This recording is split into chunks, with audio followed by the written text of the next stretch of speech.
নমস্কাৰ N studies pay চেনেলটোলৈ স্বাগতম জনাইছোঁ। এইটো ভিডিঅ'ত মই তোমালোকৰ ছেকেণ্ড ইউনিট টেষ্ট এক্সামৰ কাৰণে অসমীয়াৰ চেপ্টাৰ দিব তোমালোকৰ পৰীক্ষাত সেইখিনিৰ কাৰণে মই ইম্পৰ্টেণ্ট টপিকবিলাক আৰু ভিতৰৰ পৰা কি পঢ়িব লাগিব সেইখিনি আলোচনা কৰিম।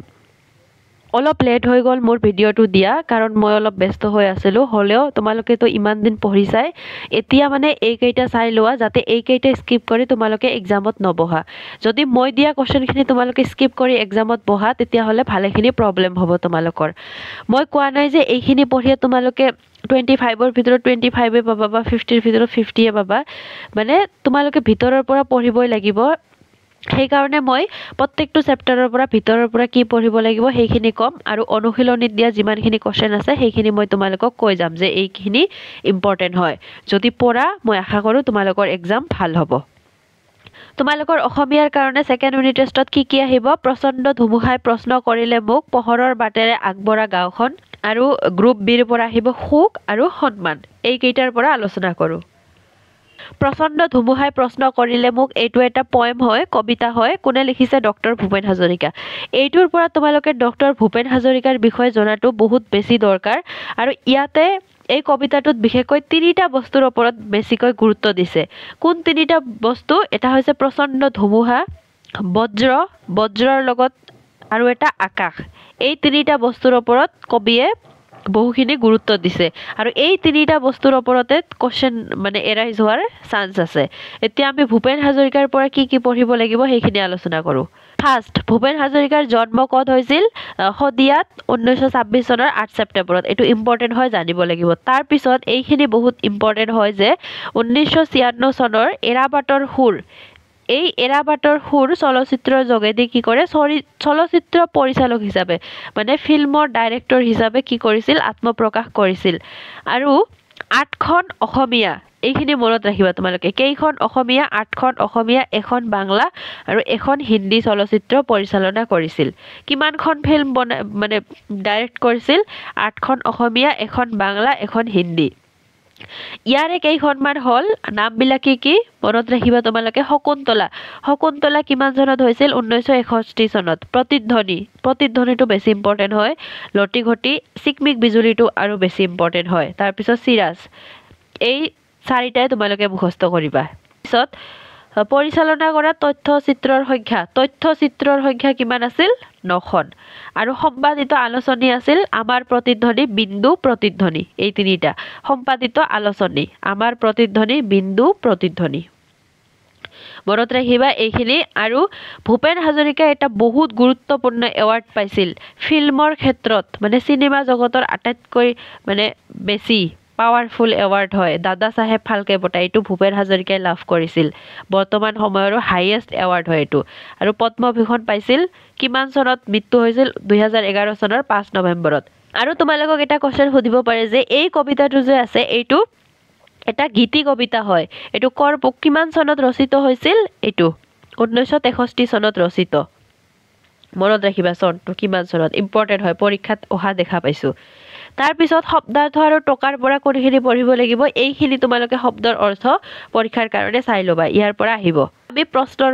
পৰা আলোচনা কৰোঁ কি পঢ়িব লাগিব তোমালোকে। 1 নম্বৰৰ কুৱেশ্যনখিনি যিহেতু শ্বৰ্ট হয়, ইয়াৰ পৰা তোমালোকে ৰিস্ক ল'ব নালাগে, গোটেইখিনিয়ে তোমালোকে ধুনীয়াকৈ চাই যাবা। আৰু 2 নম্বৰ কুৱেশ্যনটো ইম্পৰ্টেণ্ট হয়, কিন্তু মই দিয়া নাই। কাৰণ কুৱেশ্যনটো কিয় দিয়া নাই? কাৰণ তোমালোকৰ যে ইয়াতে 6 নম্বৰ কুৱেশ্যনটো পঢ়িবা, আকাশ, ধুমুহা আৰু বজ্ৰক কবিয়ে কি কাৰণে প্ৰণিপাত জনাইছে বহলাই লিখা। ইয়াতে তোমালোকে তিনিটা বস্তুৰ বিষয়ে মানে পঢ়িবা যে আকাশৰ পৰা কবিয়ে কি শিকিছে, ধুমুহাৰ পৰা কবিয়ে কি শিকিছে আৰু বজ্ৰৰ পৰা কবিয়ে কি শিকিছে। তিনিটা বস্তুৱে তোমালোকে ধুনীয়াকৈ পঢ়িবা। তোমালোকৰ পৰীক্ষাত বেলেগ ধৰণে আহিব পাৰে যে আকাশৰ পৰা কবিয়ে কি শিকিলে বা কিয় প্ৰণিপাত জনাইছে, ধুমুহাৰ পৰা, বজ্ৰৰ পৰা। এই বজ্ৰৰ পৰা যিখিনি এনচাৰ পঢ়িবা সেই এনচাৰখিনি 2 নম্বৰত যদি লিখি দিয়া হৈ যাব। সেইকাৰণে তোমালোকে 6 নম্বৰটো পঢ়িলে 2 নম্বৰটো আৰু পঢ়িব নালাগে। এই 6 নম্বৰটো ভালকৈ পঢ়ি ল'বা। তাৰপিছত তোমালোকে কি পঢ়িব লাগিব? 3 নম্বৰ, কবিয়ে সঁচা উদাৰতা কাৰ পৰা শিকিলে? আকাশৰ পৰা। 5 নম্বৰটো লাগিব তোমালোকক কবিয়ে কলিজাৰ সঁচা সুৰেৰে সিক্ত কৰি কাৰ সমাজত কি গীত গাবলৈ সাজু হৈছে কবিয়ে কাৰ সমাজত কি গীত গাবলৈ সাজু হৈছে এইটো তোমালোকে মুখস্থ কৰিব লাগিব আৰু ব্যাখ্যা তোমালোকৰ 4টা আছে 4টাৰ পৰা 2টা ব্যাখ্যা পঢ়িব লাগিব ফাৰ্ষ্ট তোমালোকে 6 নম্বৰ এনসাৰটো যে পঢ়িবা এই 6 নম্বৰ এনসাৰটোৱে যদি তোমালোকে এই গ নম্বৰ ব্যাখ্যাটোত লিখি দিয়া মানে এই দুটাৰ এনসাৰ তোমালোকে এটা মুখস্থ কৰিলে এই দুটাৰ এনসাৰ হৈ যাব আৰু এই ব্যাখ্যাটো খুবেই বেছি ইম্পৰ্টেন্ট হয় তাৰ পিছত ক নম্বৰ ব্যাখ্যাটো তোমালোকে চাই লবা ক আৰু গ এই দুটা ব্যাখ্যা পঢ়িব লাগিব ইয়াৰ পৰা পিছত ভাষা বিষয়খিনি গোটেইখিনিয়ে লাগিব বিশেষকৈ সমাৰ্থক শব্দ কি কাৰণে মধ্যাহ্ন হৈছে তাৰ পিছত তলত দিয়া শব্দকেইটা কি কাৰণে এইটো মধিনাশ হৈছে এইখিনি লাগিব সন্ধি ভাঙা এইখিনি লাগিবই তোমালোকে এইখিনি গোটেইখিনি লাগিব বহুত ইম্পৰ্টেন্ট হয় তাৰ পিছত এতিয়া আমি আলোচনা কৰো পোহৰৰ বাটেৰে আগবঢ়া গাঁওখন ইয়াৰ পৰা মই ভিতৰৰ পৰা কি পঢ়িব লাগিব মই হাইলাইট কৰি দিছো বহুত ধুনিয়াকে হাইলাইট কৰি দিছো তোমালোকে ইয়াৰ পৰা যদি মই হাইলাইট কৰি দিয়াখিনি ভালকে পঢ়া তোমালোকে সকলোবিলাক কোশ্চেন যি কোশ্চেন নাহক কিয় এনসাৰ কৰিব পাৰিবা যিমানে বনাই নিদিওক কিয় মই এইবাৰ চাইছো হাফ ইয়াৰলি যে আপাৰ আসামৰ পিনে গোটেইখিনি কোশ্চেন বনাই দিছে যদি এই ভিতৰৰ পৰা পঢ়া আৰু তোমালোকৰ টেনচন নাই ভিতৰৰ পৰাও যি এনসাৰ মানে কোশ্চেন নিদিওক কিয় তোমালোকে এনসাৰ কৰিব পাৰিবা সেই কাৰণ ভালকে ভিডিওটো চাই লোৱা নিজৰ কিতাপখন লোৱা আৰু এইবিলাক দাগ দি ৰাখা এইটো কোনে লিখিছে জ্যোতিপ্ৰসাদ বুঢ়াগোহাঁই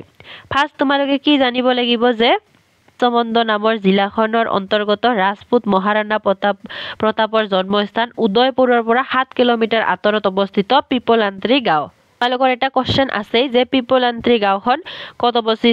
অৱস্থিত এইটো ৰাজমন্দ নামৰ জিলাখনৰ অন্তৰ্গত ৰাজপুত বীৰ মহাৰাণা প্ৰতাপৰ জন্মস্থান মহাৰাণা প্ৰতাপক সাগে সকলোৱে শুনিছা ফিল্মত নাম শুনিছা তেওঁৰ জন্মস্থান উদয়পুৰৰ পৰা 7 কিলোমিটাৰ আঁতৰত এই পিপলান্ত্ৰী গাঁওখন অৱস্থিত তাৰ পিছত এই গাঁওখনৰ বিষয়ে জনাৰ আগতে তোমালোকে এটা নাম মনত ৰাখিব লাগিব হেতু হৈছে শ্যাম সুন্দৰ পালিৱাল এই শ্যাম সুন্দৰ পালিৱালে এই গাঁওখনৰ প্ৰথমত বহুত বেছি দুৰ্দশা আছিল গছ গছনি নাছিল বতাহ নাছিল তাৰ পিছত পানী নাছিল এনেকুৱা অৱস্থা আছিল কিন্তু যেতিয়া এই শ্যাম সুন্দৰ পালিৱালা কি হল গাঁওখনৰ দায়িত্ব ললে তাৰ পিছত এই গাঁওখন ইমানেই ভাল হৈ গল যে ডেনমাৰ্কৰ প্ৰাথমিক শিক্ষাৰ পাঠ্যক্ৰমত এই গাঁওখনৰ সফলতাৰ কথা দেখা যায় তোমালোকৰ পৰীক্ষাত কোশ্চেন সুধিব পাৰে যে কোন দেশৰ প্ৰাথমিক শিক্ষাৰ পাঠ্যক্ৰমত এই গাঁওখনৰ বিষয়ে আছে ডেনমাৰ্কৰ প্ৰাথমিক শিক্ষাৰ তাৰ পিছত আৰ্জেন্টিনাৰ এটা দলে থ্ৰী সিস্টাৰ্স নামেৰে এখন সিনেমা বনাইছে এই পিপলান্ত্ৰী নামৰ এখন হিন্দী সিনেমাও আছে এইখিনি তোমালোকে জানিব লাগিব ইয়াৰ পৰা তাৰ পিছত 2005 চনত শ্যাম সুন্দৰ পালিৱালে গাঁওখনৰ দায়িত্ব লৈছিল কি হৈছিল শ্যাম সুন্দৰ পালিৱালে কিমান চনত গাঁওখনৰ দায়িত্ব লৈছিল 2005 চনত তাৰ পিছত কি হল এদিন তেওঁৰ এই শ্যাম সুন্দৰ পালিৱালৰ কন্যা সন্তানৰ এদিন হঠাৎ মানে গা বেয়া হয় কি হৈ যায় মৃত্যু হৈ যায় আৰু মৃত্যু হোৱাত কি কৰিলে কন্যাৰ স্মৃতিত এটা গছ পুলি ৰোপণ কৰিলে আৰু মানে গাঁওখনত এটা ৰুল বনাই দিলে যে এতিয়াৰ পৰা যিমানেই কন্যা সন্তান জন্ম হ'ব মানে ছোৱালী জন্ম হলে কি কৰিব গাঁৱৰ ৰাইজে 111টা গছ পুলি ৰোপণ কৰিব লাগিব প্ৰতিজনী কন্যা সন্তানৰ নামত মানে এজন কন্যা সন্তান জন্ম হলে সেই ছোৱালীজনীৰ নামত 111টা গছ পুলি ৰোপণ কৰিব লাগিব আৰু এইটো কিৰণ নিধি যোজনাৰ অধীনত এই কাম আৰম্ভ হয় মনত ৰাখিব লাগিব তোমালোকে কোনটো যোজনা কিৰণ নিধি যোজনা কিমানটা পুলি 111টা পুলি আৰু 2005 বা 2010 চনৰ গাঁৱৰ মুখিয়ালে কাৰ্যনিৰ্বাহ কৰা শ্যাম সুন্দৰ গ্ৰহণ কৰা এই একক মহৎ প্ৰচেষ্টাই গাঁওখনকে এটা নতুন জীৱন দিলে এই শ্যাম সুন্দৰ পালিৱালে আৰু 4টা দায়িত্ব অৰ্পণ কৰিলে গাঁৱৰ মানুহবিলাকক কি 4টা দায়িত্ব এই দায়িত্ব 4টা তোমালোকে মুখস্থ কৰিব লাগিব যে কন্যা সন্তানক ল'ৰা সন্তানৰ দৰে ভালকৈ ডাঙৰ দীঘল কৰা ল'ৰাবিলাকক মানে যেনেদৰে মৰম কৰি ডাঙৰ দীঘল কৰা হয় কন্যা সন্তানক ডাঙৰ দীঘল তাৰ পিছত পানী সংৰক্ষণ কৰিব লাগিব গছ গছনি ৰুই প্ৰতিপালন কৰিব লাগিব খেতি বাতি কৰি নিজৰ প্ৰয়োজন পূৰণ কৰা এই 4টা দায়িত্ব অৰ্পণ কৰি দিলে 4টা দায়িত্ব কি মনত ৰাখিবা পিছত আৰু কেইটামান নিয়ম বনাই দিছিল এই শ্যাম সুন্দৰ পালিৱালে কি যে কোনো ভ্ৰূণ হত্যা কৰিব নোৱাৰিব মানে পেটৰ ভিতৰতে যেতিয়া ল'ৰা হ'ব নে ছোৱালী হ'ব হেতু হত্যা কৰিব নোৱাৰিব এটো ফাৰ্ষ্ট তাৰ পিছত দ্বিতীয়তে ছোৱালীজনীক যেনেদৰে আলফুল কৰি তুলি ডাঙৰ দীঘল কৰা হ'ব ঠিক একেই মৰম চেনেহ আৰু যত্নৰে 111টা গছপুলিক প্ৰতিপালন কৰিব লাগিব মানে যেতিয়া ছোৱালী জন্মাৰ লগে লগে 111টা গছপুলি ৰুব তেতিয়া ছোৱালীজনীক যেনেকৈ মৰম কৰি ডাঙৰ দীঘল কৰা হ'ব ঠিক তেনেদৰে এই 111টা পুলিক কি কৰিব লাগিব প্ৰতিপালন কৰিব লাগিব তৃতীয়তে সেই কন্যা সন্তানবিলাক যাতে শিক্ষাৰ পৰা বঞ্চিত কৰিব নোৱাৰে আৰু চতুৰ্থতে কোনো পৰিস্থিতিতে ছোৱালীৰ বাল্য বিবাহ সম্পূৰ্ণ কৰিব নোৱাৰিব বাল্য বিবাহ 18 বছৰৰ তলত বিবাহ দিব নোৱাৰিব পঞ্চমতে ছোৱালীৰ নামত বেংকত 31,000 টকা ছোৱালীৰ পৰা বা বিয়াৰ কামতহে খৰচ কৰিব লাগিব আৰু যেতিয়া এই 111টা গছপুলি ৰোপণ কৰিব তেতিয়া বেংকত কি কৰা হ'ব এটা আঁচনি দিয়া হৈছে যে সেইটো 31,000 টকাকে সেই ছোৱালীজনীৰ নামত বেংকত ফিক্স ডিপজিট কৰি মানে থৈ দিয়া হ'ব তাৰ পিছত এখন ষ্টাম্প পেপাৰত নিয়মৰ চুক্তিত স্বাক্ষৰ কৰি প্ৰতিশ্ৰুতি দিবলগীয়া হয় আৰু এই ছোৱালীৰ মানে গাৰ্জিয়ানবিলাক কি যেতিয়া জন্ম হয় এখন ষ্টাম্প পেপাৰ মানে দলিলত কি কৰি সিগনেচাৰ কৰি মানে কি দিব লাগে লিখি দিব লাগে এই নিয়ম কেইটা পালন কৰিব বুলি তাৰ পিছত 2007 চনত তেতিয়া ৰাষ্ট্ৰপতি ডক্টৰ APJ আব্দুল কালাম পিপলান্ত্ৰী গাঁৱলৈ ৰাষ্ট্ৰপতি পুৰস্কাৰ আগবঢ়ায় এইটো তোমালোকে সুধিব পাৰে যে ৰাষ্ট্ৰপতিৰ পুৰস্কাৰ কেতিয়া দিয়ে আৰু কোনে দিয়ে ডক্টৰ APJ আব্দুল কালামে 2007 চনত আৰু 11টা গছপুলি ৰোপণ কৰা হয় আৰু 300 ল'ৰা ছোৱালীৰ পঢ়া শুনাৰ বাবে 60 লাখ টকা আগবঢ়ায় কোনে আগবঢ়ায় ইউনিয়ন বেংক অফ ইণ্ডিয়াই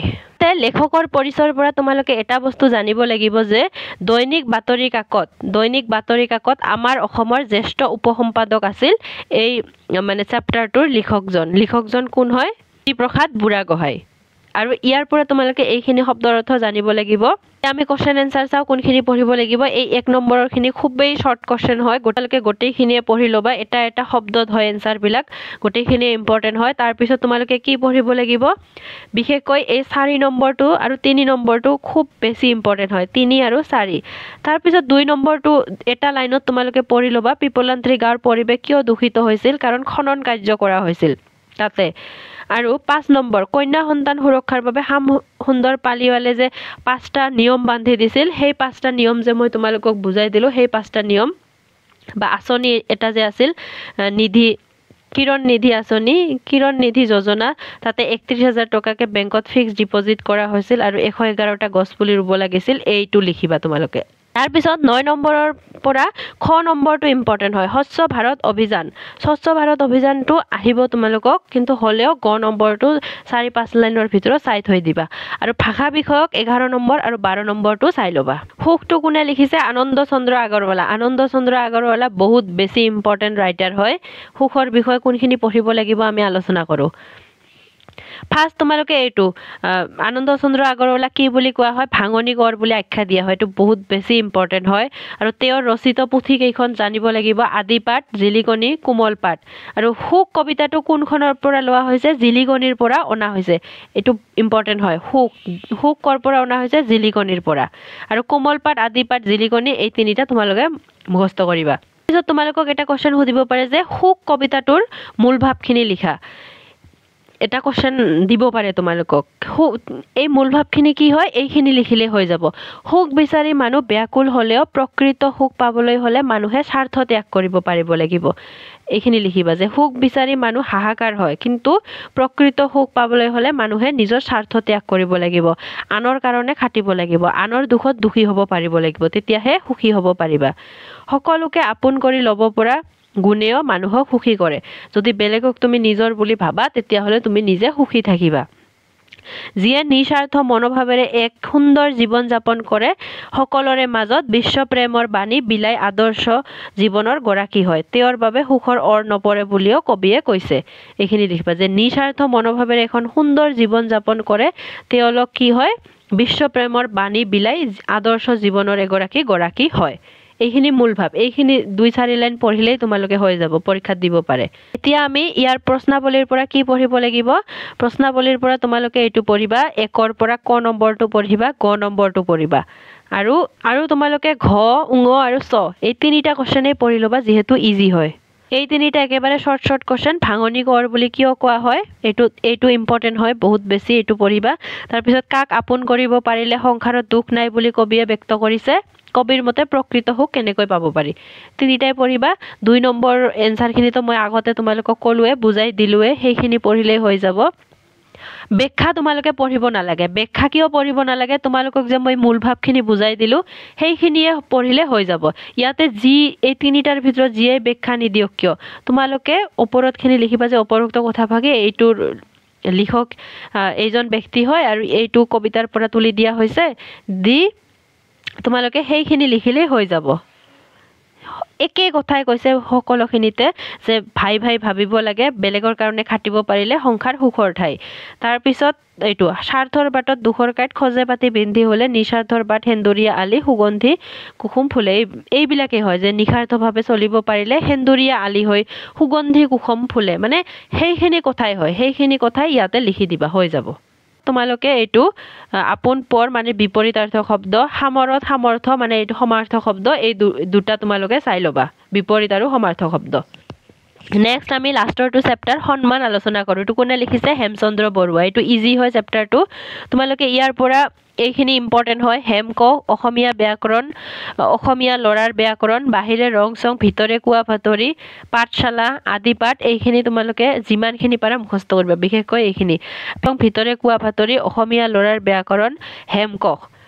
সন্মান নামৰ প্ৰবন্ধটি কৰ পৰা লোৱা হৈছে এইখিনি বহুত ইম্পৰ্টেণ্ট হয় সন্মান নামৰ প্ৰবন্ধটি বৰুৱাদেৱৰ পাঠমালা পুথিৰ পৰা লোৱা হৈছে তোমালোকক এটা কোৱেশ্চন দিব পাৰে যে সন্মান পাঠটোত একচুৱেলি কি কৈছে কি বুজাইছে তোমালোকে অলপ এটা ধাৰণা মুখস্থ কৰি ল'ব লাগিব যদি তোমালোকক মানে নজনা কোৱেশ্চন আহি যায় লিখিব লাগিব সেই কাৰণে এইখিনি তোমালোকে মুখস্থ কৰিবা যে পাঠটোত প্ৰকৃত সন্মানৰ পাত্ৰ কোন প্ৰকৃত সন্মানৰ পাত্ৰ কোন সেই সকলক কিয় আৰু কেনেকৈ সন্মান বা শ্ৰদ্ধা কৰিব লাগে সন্মান প্ৰদৰ্শনে মানুহক কিদৰে মহান কৰে তাৰে এটি আভাস দিবলৈ যত্ন কৰিছে কি হৈছে কি কৈছে এই পাঠত যে প্ৰকৃত সন্মানৰ পাত্ৰ কোন আৰু সেই সকলক কিয় আৰু কেনেকৈ সন্মান বা শ্ৰদ্ধা কৰিব লাগে সন্মান প্ৰদৰ্শনে মানুহক কিদৰে মহান কৰে এইখিনি তোমালোকে জানিব লাগিব যে ইয়াৰ পৰা কি পঢ়িব লাগিব তোমালোকে 1 নম্বৰৰ গোটেইখিনিয়ে পঢ়িবা একেবাৰে ইজি হয় চোৱা ইমান ইজি হয় ছাত্ৰৰে শিক্ষকৰ ধাৰ খুজিব পাৰে নে নোৱাৰে তাৰ পিছত হেম কি হয় তাৰ পিছত কানায়াৰ কীৰ্তনৰ ৰচক কোন জানিবাই তোমালোকে এইবিলাক কি আৰু পঢ়িব লাগে এটা শব্দত এনসাৰ আছে তাৰ পিছত 2 নম্বৰটো পঢ়িবা 4 নম্বৰটো পঢ়িবা